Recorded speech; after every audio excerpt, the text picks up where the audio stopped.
Исәнмесез, Яңа Гасыр каналында турыдан-туры эфирда Татарстан хәбәрләре, студиядә Илгиз Шәккуров. 3 май көнне республикада нинди вакыйгалар булды? Алдагы ярты сәгатьтә шул хакта. Кыр уртасында жир убылып төшкән. Подземные реки или что-то вымыло, и грунт осел, провалился. Вот. Бу хәл ни өчен килеп чыга һәм аңа каршы нинди чаралар күрелә? Фәйрүзә Мәҗитова репортажында. Тынычлык, хезмәт, май, бакча. Бу елда урмандан алып кайтып, намында утырттык. Быел Казан тирәсендәге бакчаларга ихтыяҗ ни дәрәҗәдә арткан? Бу хакта тулырак Рания Абдрахманова.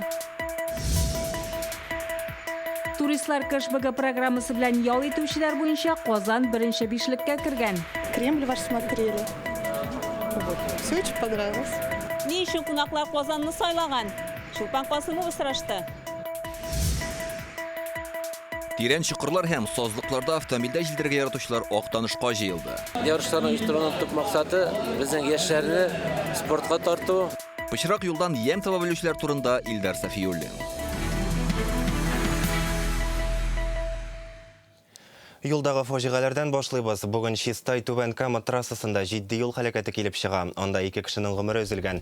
ЮХИДИ инспекторларыннан алынган беренчел мәгълүмат буенча, Chevrolet Lachetti автомобиле алдындагы машинаны узар өчен каршы якка чыга һәм Scania йөк машинасына бәрелә. Авариядә 41 яшьлек җиңел машина йөртүчесе һәм аның 65 яшьлек пассажиры һәлак була. Май бәйрәмнәрендә республика юлларында 4 кеше үлгән, тагын 2 авария Буа һәм Болык бистәсе районнарында теркәлгән.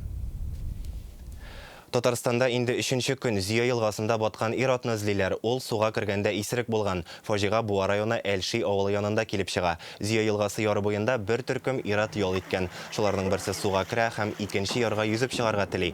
Дуслары кермәскә үгетләсә дә тыңламый. 41 яшьлек ир иптәшләре күз алдында су астына киткән. Алар коткаручыларны чакырта. Аны 3нче көн эзлиләр, ләкин таба алмыйлар. Фаҗига килеп чыккан урында махсус җайланмалар белән Зия төбен актаралар, водолазлар эшли. Алар 11 мең квадрат метр мәйданны тикшереп чыккан инде.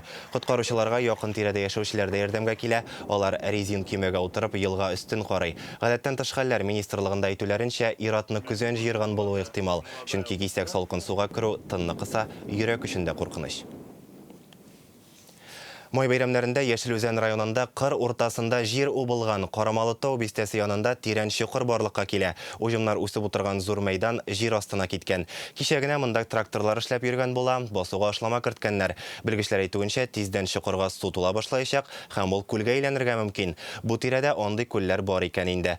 Табигать кануннарымы бу? Әллә экологик фаҗигамы? Җирнең тагын убылу ихтималы бармы? Фәйрүзә Мәҗитова репортажын карыйк.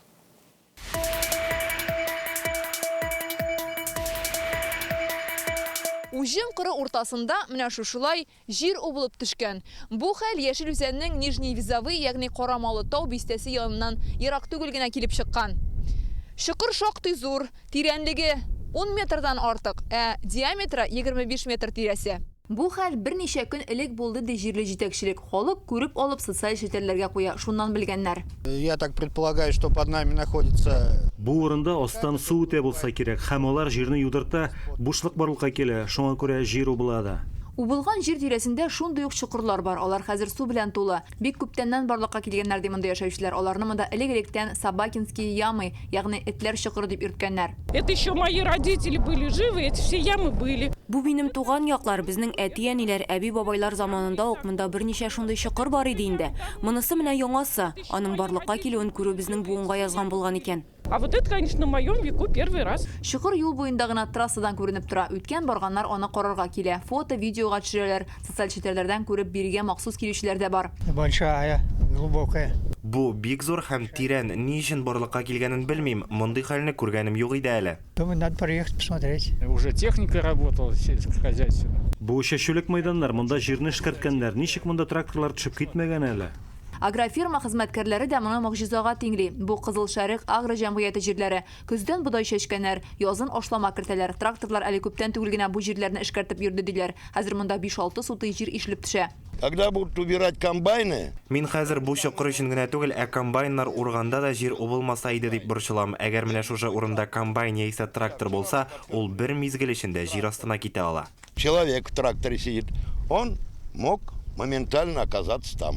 Чокыр тирәсендә ярыклар күп, ул тагын да киңәерергә мөмкин. Хәзер халык якын килмәсен дип чокырны махсус тасма белән әйләндереп алганнар. Ә кырыйларын ныгытыр өчен агачлар утыртырга була диләр.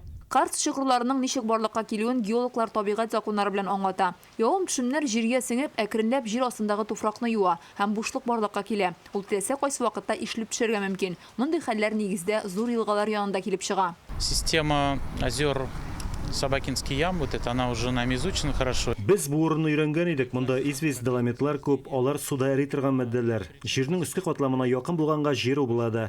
Мондый хәл яз көне кар сулары аккан вакытка туры килә. Җир убылудан сакланып булмый. Это водорастворимые известняки, доломиты. Ну, плюс они еще разбиты системами трещин. Мондый чокырлар безнең республикада еш очрый дип белгечләр. Төрле фаҗигале хәлләр килеп чыкмасын өчен төзелешләр башланганчы баштан җирнең катламын тикшерергә киңәш итәләр. Ә бу яңа чокырның әлеге язмышы билгесез. Ул шушы килештә калырга мөмкин. Киләчәктә су белән тулып, Зәңгәр күл, Тирән күл кебек истәлекле урыннарның берсенә әверелүе дә бар. Фирүзә Мәҗитова, Алмаз Зиядинов, Яңа Гасыр каналы. Февраль айында без күрше республика Мариэлдагы диңгез күзе күленең юкка чыгуын күрсәткән идек. Әлеге күлнең Карст чокырында, ягъни җир убылу нәтиҗәсендә барлыкка килүе билгеле. Кышын диңгез күзендә су 35 метрга кимеде. Бүген безгә хәбәр итүләренчә чокырга кабат су җыела башлаган. Хәзер ул 5 метрга күтәрелгән. Белгечләр моны язгы кар сулары белән аңлата. Май һәм июнь айларында су әле тагын да артыр дип өметләнәләр. Ә киләсе кыш кабат карлы булган очракта күл элекке халәтенә кайтырга мөмкин икән. Казан читендәге аккош күлләрендә вак балыклар үлгән, аларны ял итәргә барган шәһәр халкы күреп ала. Фотоларын социаль челтәргә урнаштырганнар. Урта аккош күле белән Якты күл арасында йөзләгән балык ята. Казан халкы төрлечә фараз кыра. Кемдер суга маймы җибәргәннәр дә, алар күлдә яшәп китә алмаган ди. Икенчеләр сулык ясалма булганга, анда балыклар үрчү өчен мөмкинлекләр юк дип саный. Есть вероятность, что у этого водоема, как искусственно созданного, бу бит ясалма булдырылган сулык, демәк, анда яшәүчеләр өчен кирәкле микрофлора әзер түгелдер дип уйлыйм. Для ее обитателей. Мы видим, что очень много рыбы по берегам, да? Балыкларның күбесе яр буенда ята. Өстәвенә бу кечкенә балыклар, аларга кислород җитмәгән. Алга таба әлеге күлләрдә бәкеләр ясау турында уйларга кирәк. Яки иртә язда аэрация ясарга. Надо делать лунки, видимо, и аэрацию надо делать в ранний-весенний период. Әле апрель айында гына Лениногорск районында шундый проблема килеп чыккан иде. Анда да авыл күлендә балыклар үлде. Былтырның июлендә Казанның Урта Кабан күлендә шуңа охшаш хәл булды. 2020 елның майында Лаеш районында Миша елгасы читендә күпләп үле балыклар тапканнар иде. Белгечләр моны кислород җитмәү белән бәйли. Татарстанда һава торышы үзгәрә. Синоптиклар иртәгә республикада яшенле яңгырлар көтелә дип хәбәр итте. Урыны белән боз явуы ихтимал. Җилнең тизлеге секундына 20 метрга җитәчәк. Салкынайта, температура төнлә нибары 1 градуска калачак. Көндез җылыта, плюс 19га кадәр. Мондый үзгәрешчән һава торышы атна ахырына кадәр сакланачак. Бу республикага килгән антициклон йогынтысы. Безгә атмосфера фронты тәэсир ясый ди синоптиклар. Майяларында шәһәр халкы бакчаларга юл тотты. Быелда дача участокларына ихтыяҗ сизелерлек арткан. Ел башыннан сорау 30%-ка диярлек күтәрелде ди риэлторлар. Беренче тапкыр мондый кискен ихтыяҗ белән белгечләр 2 ел элек пандемия башлангач очрашкан иде. Кайбер бакчачылык ширкәтләрендә хәзер ташландык участокларда калмаган инде. Рания Абдрахманова тулырак. Мин иргә яратам.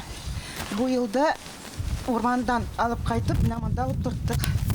Үсеп китер, Алла берсе.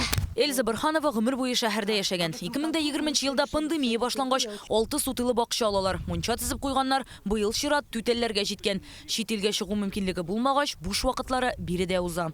Ковид булгач инде хәзер бер кайда чыгып китәргә булмый, и без ида утырга яратмыйбыз. Бу менә эзләдек, менә бу җирдә алдык и кыш көне дә җирибез, и һәр ял көне җирибез. Бакча сатып алучыларның 75% әлеге участокларны яшелчә үстерү өчен файдалана дип санасак, һәрбер җир кишәрлегендә менә шушындый теплицалар да бар. Кайсы гына участокка күз салсагыз да, йортлардан тышанда теплица тора. Менә монда мисал өчен инде түтәлләр дә ясарга өлгергәннәр.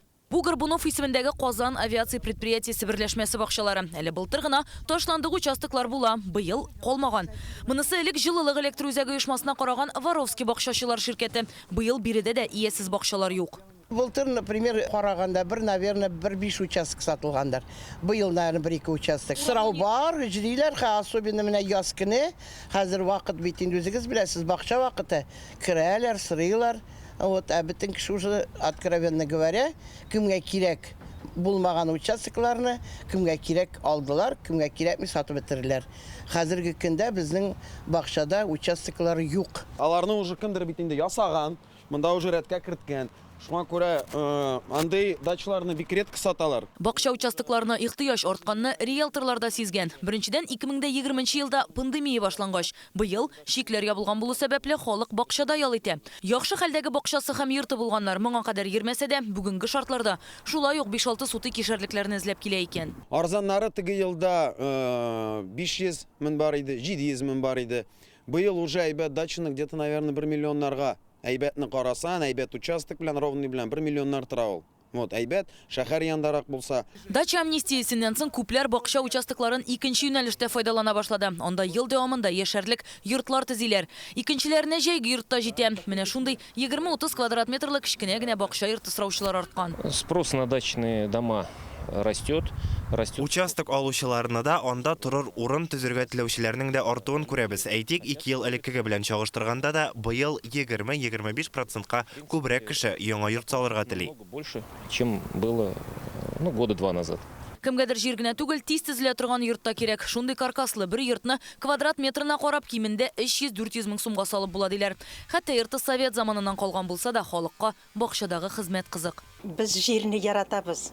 Без авыл балалары, шуның өчен җирсез тора алмыйбыз. Шулай итеп, быелгы бакча сезоны ачык һәм ул бик кызу булырга охшаган.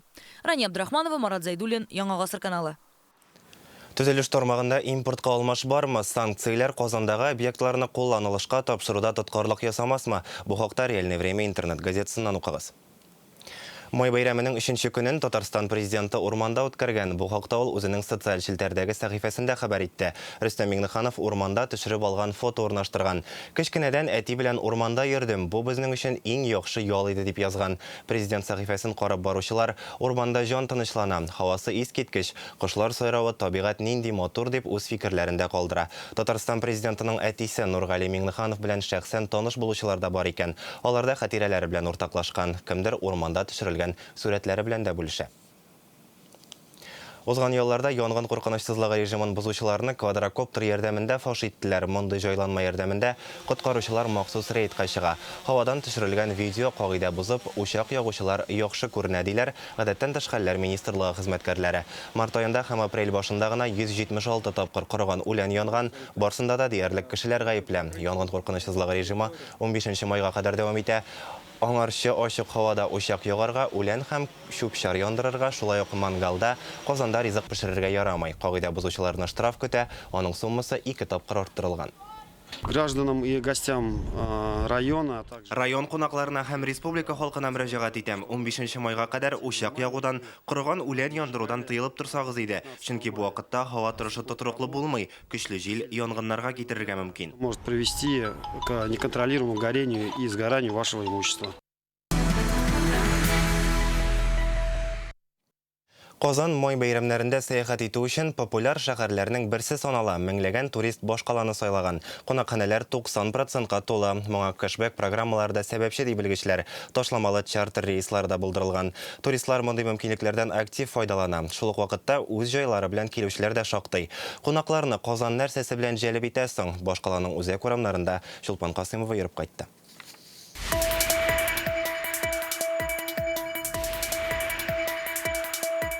Бәйрәм көннәрендә Казанның үзәге менә шулай туристлар белән тулган. Иң популяр урыннар булып Бауман урамы, Казан Кирмәне, Иске Татар бистәсе, Игенчеләр сарае санала. Кунакларның күбесе кэшбэк программасын сайлаган. Санкт-Петербургтан килгән Золотухиннар Иске Татар бистәсе белән таныша. Гаилә башлыгы милли түбәтәйдә алып килгән. Үземне чын татар итеп хис итәсем килде ди.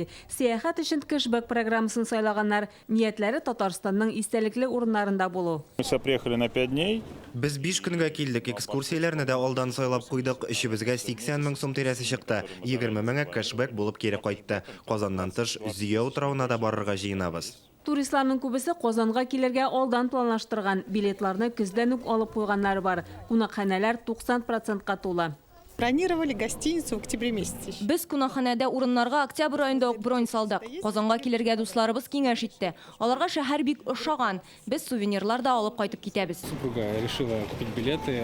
Билетларны хатыным алды. Казан бит илебезнең 3нче баш каласы. Үз күзләребез белән күрәсе килде. Бигрәк тә Зәңгәр күлгә барырга телибез. Я слышу, что этот город очень хороший. Мин Казанны тарихи шәһәр буларак ишетеп беләм.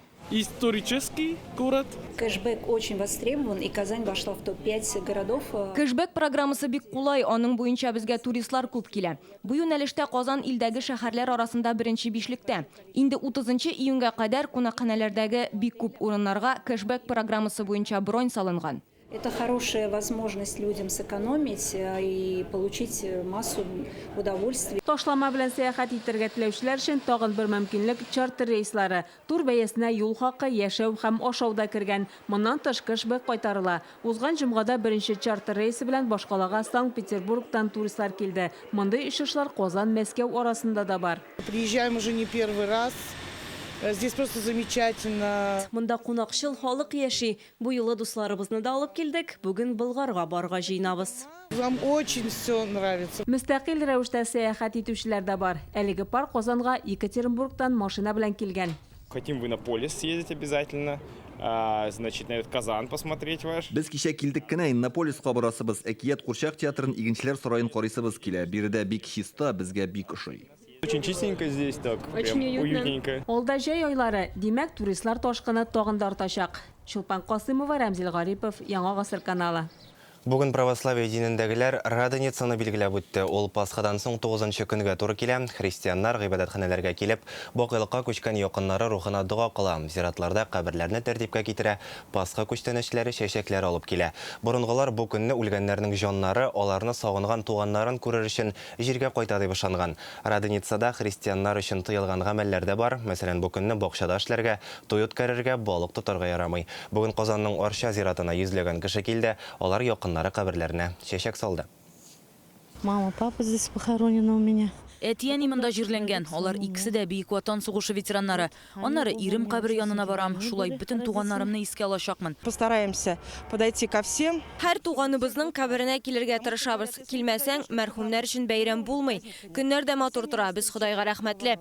Без шатлансак, әрвахлар да шатлана. Любим, помним, ценим их. Илдә яз һәм хезмәт бәйрәме уңаеннан еллар дәвам итә. Хезмәт турында сөйләгәндә үз һөнәренә гомере буе тугры булган һәм аны буыннан буынга тапшырган кешеләрне искә аласы килә. Андый гаиләләр безнең республиканың горурлыгы. Шуларның берсе Казанда яшәүче Лодвиковлар. Нәселендә 3 буын табиб һөнәрен сайлаган. Фамилияләре бөтен Татарстанга диярлек билгеле. Үзләрен медицинага багышлаган гаиләдә Динә Хисаметдинова булып кайтты. Мой любимый татарский поэт Габдулла Тукай. Вот оттуда все истоки идут. Геннадий Лодвиков агач ботакларыннан менә шундый сыннар ясый һәм самавырлар коллекциясе белән горурлана. Иң борынгысына 150 ел. Пенсиягә чыккач буш вакыт күп ди ул, ә кайчандыр аны өендә тотып табылмаган. Геннадий 45 ел гомерен кешеләрне дәвалауга багышлый. Лодвиковларның табиблык династиясе нәкъ менә аңардан башлана. Это когда он приехал после института. Институттан соң яшь белгеч ашыгыч ярдәм хезмәтендә эшли. Геннадий Лодвиковның авылга кайту теләге була. Бу хыяланы Түбән Кама районының Иске Чишмә авылына алып килә. Биредә ул травматолог вазыйфасын башкара. Соңрак Түбән Кама үзәк хастаханәсенең тире авырулары бүлеген җитәкли. Я почему-то думаю, что должно быть призвание. Кешенең күңеле тарткан эше булырга тиеш. Аннары түземлек һәм башкаларны аңлый белү кирәк. Мин яшь табиблар белән күп аралаштым. Аларның күбесе миһербанлык хисен югалткан. Замана табиблары арасында пациентны акчасына карап дәвалаучылар шактый. Бу күренеш мине бик борчый. А сколько ты можешь заплатить? Вот это меня очень настораживает. Укытучы булып эшләүче хатыны Надежда Лодвикова белән алар улы һәм кызы белән горурлана. Балаларның икесе дә әтиләре юлын сайлаган. Ләкин кызлары соңыннан һөнәрен алмаштыра. Ә менә уллары Андрей Лодвиков травматолог, ортопед булып хезмәт куя. Сын он выбирал долго. Улыбыз үз һөнәрен бик озак сайлады. Аннары Елизаров турында кино караган. Мин ул вакытта квалификация күтәрү курсларында идем. Кайтып керүем булды, ул миңа: "Әни, мин шофер булмыйм, травматолог буласым килә", дип әйтте. Бу вакытта ул 10нчы сыйныфта укый иде. Успокоилась, что он у нас травматолог. Добрый день. Добрый день. Как самочувствие? Андрей Лодвиков Казанның 7нче хастаханәсендә 20 ел травматолог, ортопед булып эшли. Бу вакыт эчендә 4000 операция ясаган. профессия не легкая, ты должен... Табиб булу җиңел түгел, бу һөнәргә тулаем кирип китеп, яратып эшләргә кирәк. Шул чакта гына уңышка ирешеп була. Хирургия, травматология белгечлегендә аеруча да. Андрей Лодвиковның хатыны Евгения Лодвикова да табиблар династиясеннән. Кызның әтисе Казанда танылган травматолог булган. Евгения Лодвикова күп еллар хатын-кызлар консультациясе мөдире булып хезмәт куя. Всегда, я помню с детства, у папы были атласы. Әтиемнең медицина атласлары бар иде. Кичкенә чакта шуларны укырга, рәсемнәрен карарга бик ярата идем. Медицина миңа бик ошый. Институтта бергә укыганнар да моны сизә иде. Бу табиблар династиясе әле дәвам итәчәк дип ышаналар. Геннадий белән Надежда Лодвиковларның 3 оныгы бар. 26 яшендәге кыз оныклары ветеринар һөнәрен сайлаган. Уллары Андрей һәм киленнәре Евгения бүген 2 бала үстерә. Аларның өлкән кызлары 22 яшендә юрист булырга җыена. Ә менә улларына 6 яшь. Үзләрен медицинага багышлаган гаилә аңарга зур өметләр баглый. Динек Самдинов, Алмаз Зиядинов, Марат Зәйдуллин, Яңа Гасыр каналы. Машиналар тирән сазлыкларына да үтә, чокыр-чокырларда да туктап калмый. Техника гөрелтесе тирә-юнга яңгырап тора. Пычрак юлда автомобильдә җилдерергә яратучылар Актаныш районына җыелды. Джип Sprint 116 дип аталучы узышлар монда 6-нчы тапкыр оештырылган. Татарстан, Удмуртия, Башкортстан һәм башка төбәкләрдән 60-ка якын катнашучы килгән. Пычрактан ем таба белүчеләр турында Илдар Сафиуллин.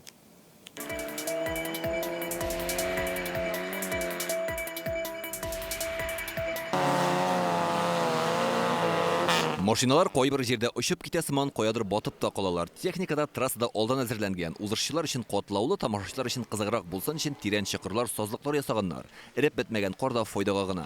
Трассаның озынлыгы 1 километрдан артык. Ярышларның оештыруның төп максаты безнең яшьләрне спортка тарту. Мин үзем чемпионат Россиядә катнашам. Мен шушы вакыттан шигырьләрен шунда чыгырлар дип өмид итеп калам.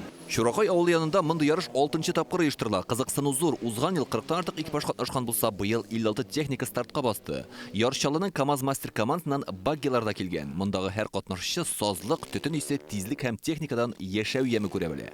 Рахатланып йөрим от души. Бәләкәйдән үк велосипед, мотай, машина, короче, без движения, без звука двигателя уже яшәп булмый, поэтому нәрсәдер җитми. Как говорится, адреналин ташый, колаклардан чыга уже.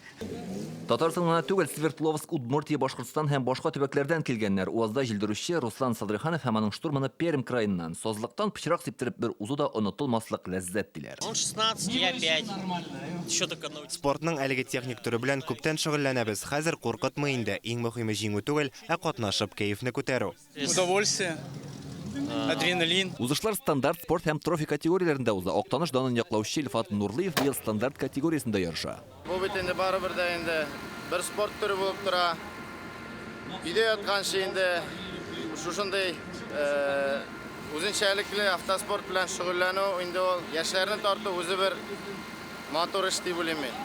Бу гадәти ярыш кына түгел, Сабан туена тиң бәйрәм чарасы сәхнә түрендә Мөбарәк Хишамовны да хөрмәтләделәр. Ул үрнәк автомобиль йөртүче. 40 ел шофер булып эшләү дәверендә бер мәртәбәдә юл һәлакәтенә юлыкмаган. Киләчәктә узыш өчен махсус урын ясарга кирәк ди район башлыгы Энгел Фаттахов. Бу кадәр популярлашып киткәч, моның даими урынын булдыру турында Актанышка, наверное, киләчәктә без даими ярышлар үткәрә торган шундый автодром булдыру турында сүз алып барабыз. Киләсе ярышларны инде шунда үткәрмәбез микән дип тә шандырасы да килә. Иң кызыгы трофи категориясендәге узышлар. 9 автомобиль 30 минут бер туктаусыз җилдерә. Иң көчле экипажлар да нәкъ менә шунда ачыкланды. Нәтиҗәдә Казаннан Мәхмүд Фаттахов чемпион булып танылды. Гомумән һәр катнашчы онытылмаслык хис-кичерешләр белән кайтып китте. Актаныштан Илдар Сафиуллин, Альбин Солтанова, Марат Сәррахов, Яңа Гасыр каналы. Сейшәмбе көн яңалыклары шулардан гыйбарәт иде. Безнең чыгарылышлардагы репортажларны сез шулай ук телеканалның ВКонтактедагы сәхифәсендә, Телеграм каналында һәм Рутубтан карый аласыз. Май еллары тәмамлана, иртәгә эшкә операторыбыз Марат Зәйдуллин төшергән язгы гөлбакчаны карарга тәкъдим итәм.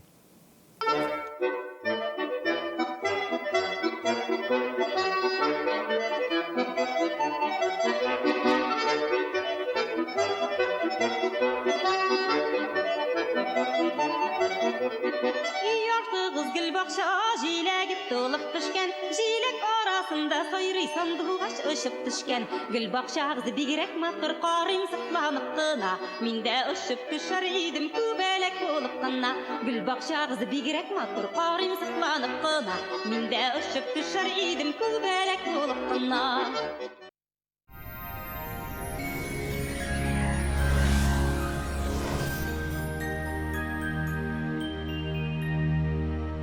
Исәнмесез, эфирда һава торышы чыгарылышы. Яндекс погода мәгълүматы буенча көньяк чыгыш бөгелмә баулы Азнакайда иртән аяз төнле явым-төшемле. Көньяктан килгән җылы һава агымы тәэсирендә температура тагын бераз күтәрелә. Шулай да атмосфера басымы төшү сәбәпле кайбер районнарда яңгыр явачак. Төньяк чыгыш Түбән Кама, Ярчалы, Алабугада явым-төшемнәр көтелә. Татарстанның төньягы Әгерҗе, Минзәлә, Менделеевста төшкә кадәр аяз, төштән соң яңгыр явачак, кичкә җил тына. Алда көннәрдә суыта, явым-төшемнәр арта, төнлә кырау төшү мөмкин ди фаразлый синоптиклар. Төньяк көнбатыш Арча, Кукмара, Балтачта көн буе яңгыр явып торачак, көндез шулай ук көчле җил көтелә. Көньяк көнбатыш Болгар, Буа, Чүпрәлдә аязучан болытлы көн, явым-төшемнәр булу ихтимал. Татарстанның үзәк районнары Чистай, Әлмәт, Мамадышта иртән аяз, кичкә болытлы яңгыр явачак. Кояшның чыгачагына ышансаң, болытлы көннәрдән дә яктылык табарга була ди акыл ияләре. Сезнең игътибарыгызга тагын бер файдалы мәгълүмат. Доктор Оз федераль челтәр медицина үзәге авыр тусыз һәм операциясез умыртка баганасы һәм буынар проблемасын хәл итүдә ярдәм күрсәтә. Инде 12 ел буе клиника табиблары ярдәмендә Россиянең 10 шәһәрендә 70 меңгә якын очрак операциядан башка ярдәм ителгән. Боль в коленях становится пыткой. Поставили мне протез, а он не прижился. Встать на ноги я не смогла. В Доктор Ост пообещали помочь спасти уцелевший сустав без операции. С помощью инъекций нового поколения мы научились восстанавливать утраченные хрящевые ткани и возвращать подвижность сустава. От протезирования я отказалась. Очень надеюсь вылечить оба колена и больше не вспоминать про боль никогда. Санчи иммунитетны ныгыта һәм көч кертә. Кан әйләнешен яхшыртканга күрә санчи организмның эшчәнлегенә уңай йогынты ясый. Энергия бирә, кәефне күтәрә, йокы сыйфатын яхшырта, баш авыртуларын хроник ороны бетерә. Санчиның файдасы гасырлар белән сыналган. Юкка гына аны Кытай медицинасының хәзинәсе димиләр. Фармлет даруханәләрендә сатыла. Мәгълүмат өчен телефон 8 927 236 71 75 сайты sanchi.rf. Башкалабыз Казанда яңгыр явачак, 15 градус жылы, көнбатыштан көчле җил. Атмосфера басымы төркемеш баганасының 744 мм тәшкил итә, һаваның чагыштырмача дымлылыгы 66%. Көндезге сәгатьләрдә магнит давылы булу ихтимал. Сәламәтлегегезне саклагыз, исәнлектә күрешик.